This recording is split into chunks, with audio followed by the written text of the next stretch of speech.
Hey guys, it's Liz. I'm back again with another video, and as you can see from the title of this video, this is going to be 10 life hacks for college, and I'm just so excited to be filming this. I don't know if y'all know, but I am going to be a senior this upcoming fall, and I feel like I've just experienced so much these past 3 years, going on 4 years, and I've been able to just accumulate different just tips and different advice that I would love to pass on to an incoming freshman. And yeah, so I just really wanted to put together this video at the hopes of helping somebody else. I feel like these tips will definitely just give you a great direction, you know, when you start off in your first semester. And I'm just hoping that whoever comes across this video will be able to use these tips and be able to just really become successful in college, because we all know college is hard. All I know is that if I was a freshman, I would love for an upperclassman to just lay it all out for me. So that's what I'm going to do today with this video. So go ahead and grab a snack, grab a drink, grab something that you would like to nibble on, because this will be a little bit of a lengthy video, hopefully not too lengthy. So let's go ahead and jump right in. Alright, so like I said, I came up with 10 little tips, life hacks, whatever you want to call them, and I'm just going to go ahead and just go through them. They are right here on my phone, and I'm not going to really state them in any kind of particular order, but either way, these are just, again, some of the things that I've just learned throughout, and I just feel it's very important for incoming freshmen to know. So let's go ahead and get started. So the first one that I wrote down here is strive for good grades. And you may be thinking, Elizabeth, obviously I want to strive for good grades, but I'm telling you, you need to start off your freshman year with that in your mind. I am striving for good grades, because I tell you, you will get in there, you'll be a little bit overwhelmed, a little bit stressed out. I always say the transition between high school and college is something that no one ever prepared me for, at least I can say, and I just know how hard it is. I think that sometimes when you're in the midst of all that stress, your grades will take a toll, believe it or not. And of course, you know, studying for high school and studying for college are completely two different things. So I think that when you come into college, when you hit the ground, you know, the first day, you really want to put that in the back of your mind. I am here to make good grades. I am here to be successful. If you're someone like me that's trying to pursue medical school or any kind of professional school afterwards, GPA matters. You know, your grades matter from day one, especially from day one. And what I would really like to emphasize is do well from the beginning, because as you go on in your college career, I mean, we all know, you know, it'll get harder to improve that GPA. So I would say start off with the mentality of striving for good grades. Work hard, you know, figure out a good study plan, figure out where you study best, how you study best, right from the beginning, so that you can start building those habits and be able to continue them throughout your 4-year career. So even within that, I would like to also remind y'all to take responsibility for yourself. You know, a lot of times I see, you know, and even me, sometimes I'm guilty of this, but you may, you know, be struggling in class and you blame everybody but yourself. You know, a lot of times, a lot of that blame is placed on the professor. Well, the professor didn't teach this, the professor didn't teach that. Oh, their notes are trash. Oh, they don't cover this. Oh, the stuff that are on the test aren't on the notes. The thing is with college, and the thing is with college professors, and what's so different from high school is that they're not going to hold your hand throughout your class. You know what I'm saying? They're going to give you the material. They're going to present it to you in class, whether you like to, you know, pay attention or not is your own business. But either way, they'll provide it for you, and it's for you to go home, read over your notes, purchase your textbook, you know. Maybe you don't even have to purchase your textbook. Some of these textbooks are definitely online, but regardless, utilize your textbook, utilize your resources, take responsibility for yourself, because at the end of the day, it's not your professor that's taking the test, it's going to be you taking the test. So do everything that you can to make yourself successful. And of course, don't cut corners, don't try to take the easy way out, because again, you know, if you are pursuing professional school, a lot of these things you will need to a certain extent later in life. So it's good to actually understand it. In my biochem class, for example, my professor was really big on actually understanding the material. I didn't quite get that until towards the end of the class. Thank God I came out successfully. But either way, if I had understood that from the beginning, it probably would have been a little bit of an easier ride. I mean, who knows? It still is biochem. But at the end of the day, don't cut corners. Do your best to understand all the information. Do your best to really get yourself to have a good grasp of the information. Don't just memorize it to get the A, even though that's what, you know, some people do. Don't do it. Don't do that. It's not going to help you, because when you memorize it like that just to get the A, even when the final rolls around, you'll be struggling because you can't remember anything, because it's all in your short-term memory, and you've forgotten it by the end of the semester. So just don't cut corners, take responsibility for yourself, and strive for good grades. So tip number 2, make connections with students in your class. This is a very important one to me. When you're in classes, depending on the school that you're in, you may find yourself in classes with 200 students, right? It's humongous. This is, again, a contrast from high school, where you're going from 30 student classes to 200, 100, 200 classes.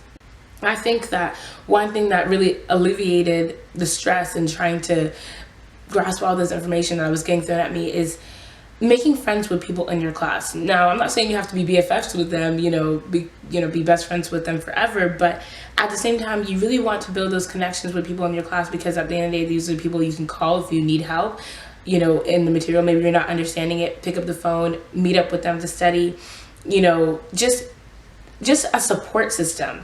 Some of the classes I was most successful in, I had a support system. Some of these classes you can't do it alone, Some others, some classes you can, some classes you can't.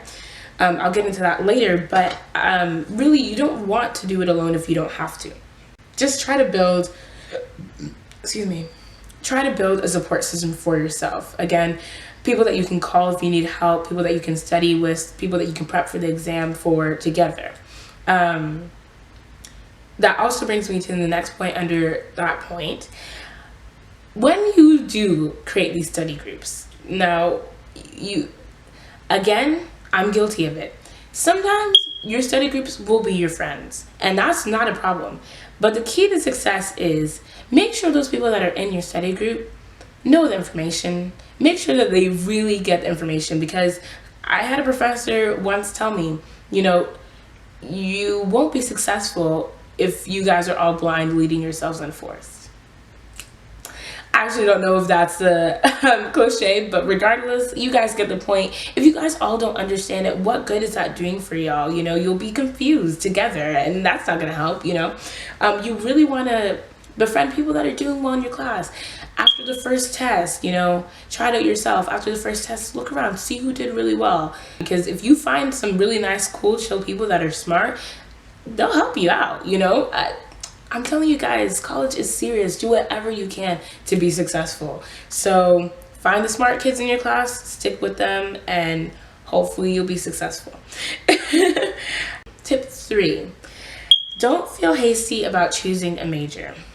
Okay, so I keep saying all these are so important, but they truly, truly are. When I started off in college, I was a biomedical science major. Now, when I first started off, leading into college, I assumed pre-med it was either biology or biomedical science. I'll say it to anybody, I have absolutely nothing against BIMS, biochemistry, anything like that. If you're good at it, do it. But at the same time, what I'm trying to say is don't choose a major because you feel like you have to, or that's what you're supposed to do because you're whatever. Choose something because this is what you like to do, because at the end of the day, if you are pursuing a professional school, a lot of these professional schools don't really care about your major. Really, it's about your GPA and whatever entrance exam score you made. So definitely take your time in choosing a major. There's no rush. You don't have to have it. You don't have to choose one freshman year and stick to it. You may end up changing it by, your second semester in freshman year, sophomore year, even second semester in sophomore year. You never know.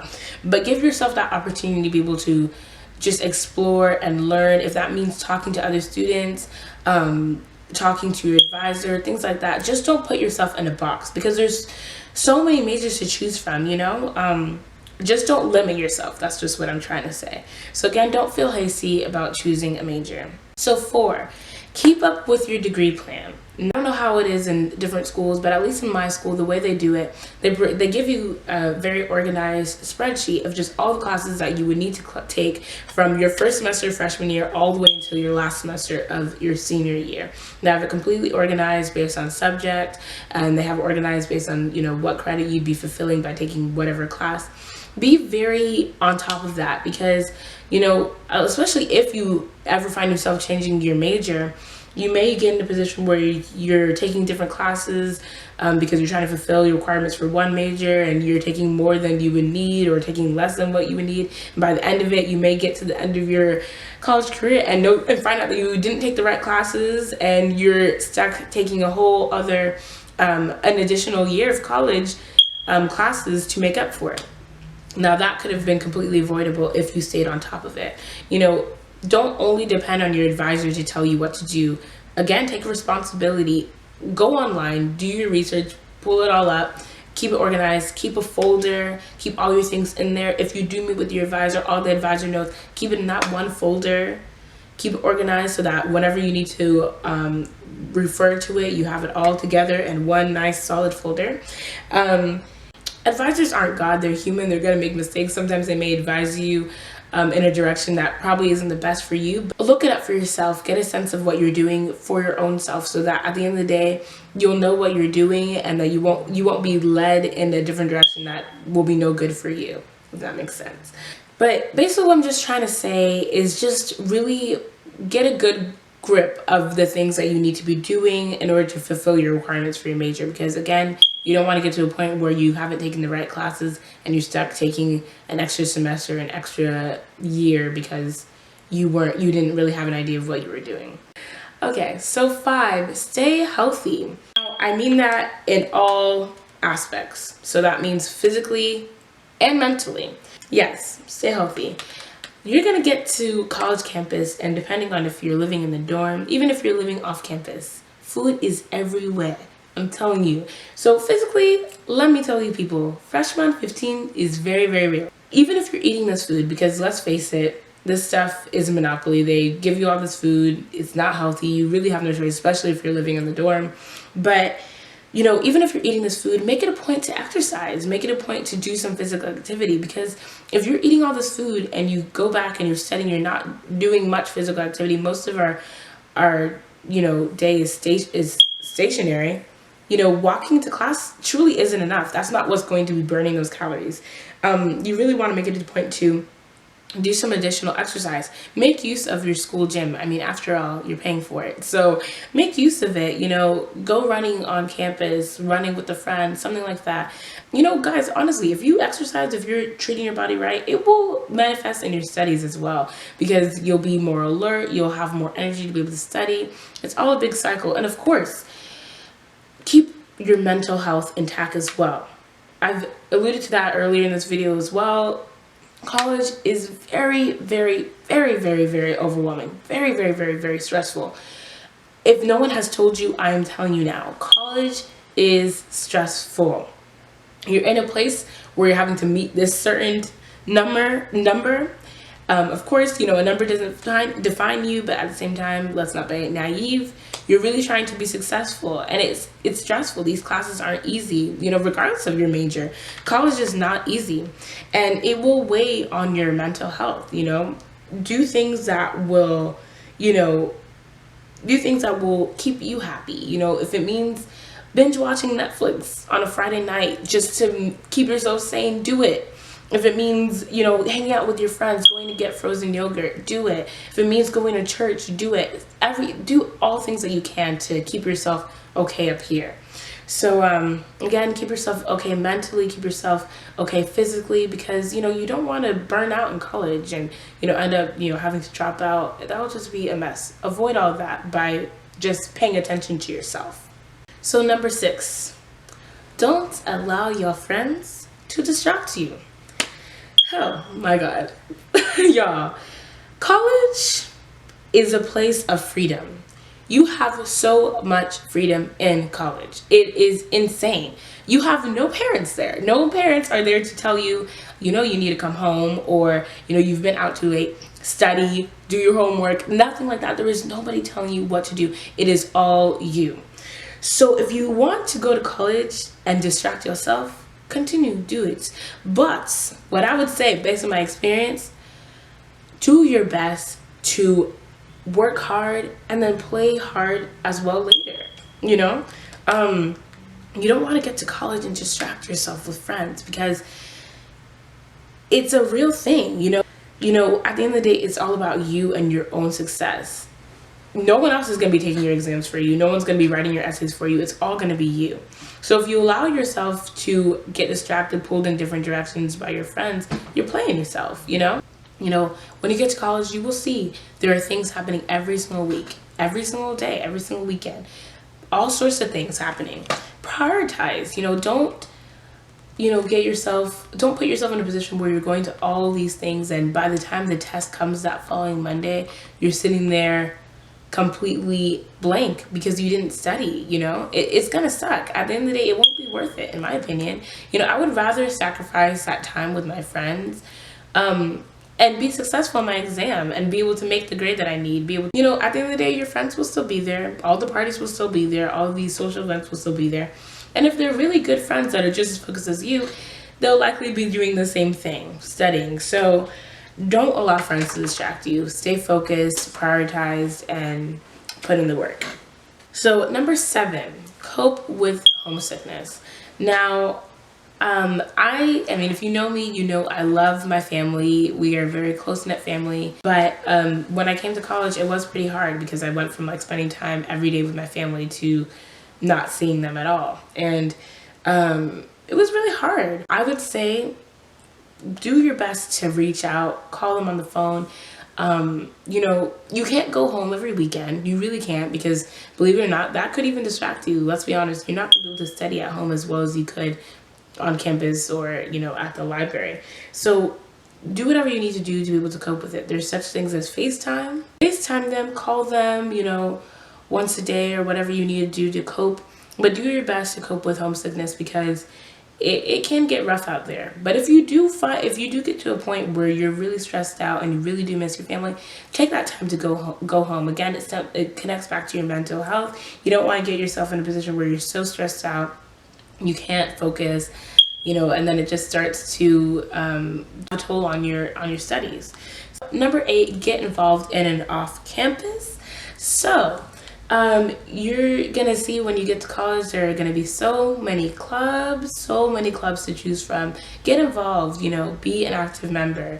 And honestly, that involvement is what will allow you to make friends. I'm gonna give you a little bit of insight in my own experience. So when I first got started college, I would say I really feel like I had no friends. I mean, obviously I had friends, but when it came down to, going out and things like that, I wasn't about that. I stayed home most of the time. So I would say if you get involved on campus, or off campus or anywhere, it allows you to be able to make friends. And honestly, it's at the clubs. It's at your your student organizations that you may find some of your best friends, So I would really encourage you guys to get involved. And when it came to me, once I got involved into an ASA, African Student Association, on my campus, my whole life changed for the good. I met a lot of awesome people, great friendships, great people. And my college, just the whole tone, everything just went up. Everything was so much more positive. I don't know, it just became a much better experience, being able to just have friends in different organizations, being involved in different organizations. Of course, participate as a member, be active, don't just pay your dues and sit there. Of course, be active, be deliberate in your actions in that organization.